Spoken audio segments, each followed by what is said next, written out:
Washout. Near the end of Thomas's branch line there is a small station, and, close by, the railway crosses a stream on a short bridge. As the snow melted, the water in the stream rose higher and higher, rushing and swirling in its hurry to reach the river at the bottom of the valley. Each time he passed the place, Percy watched the water anxiously. "Don't worry," said his driver. "It's got to come a lot higher before it can stop us." Percy shivered. He could remember the time when he'd been stuck in a flood. He had got very cold and very wet. Next morning, Toby came up from the harbour. "No problem with the stream," he said cheerfully. "The water is much lower today." "That's good," said Percy. He set off happily with Annie and Clarabel.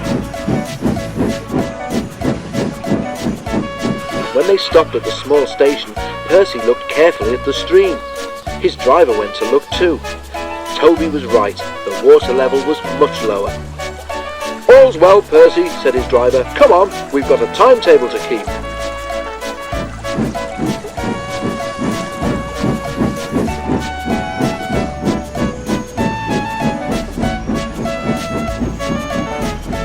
They hurried to the junction where Henry was waiting for them. "When is Thomas coming back?" asked Henry.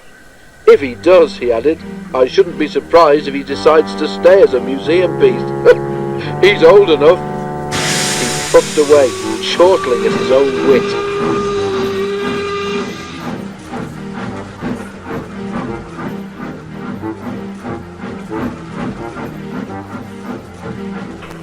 Annie and Clarabel were most upset.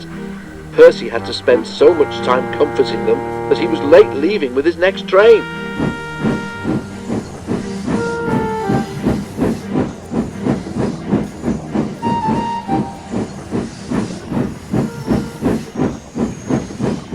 Percy had his tank refilled with water at the station by the river, and this made him later still.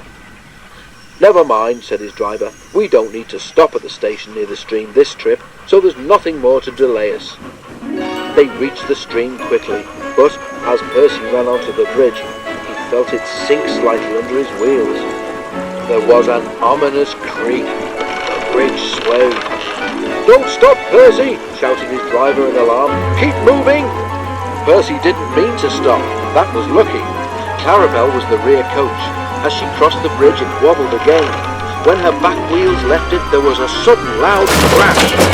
The bridge vanished. 1 second it was there, the next it wasn't.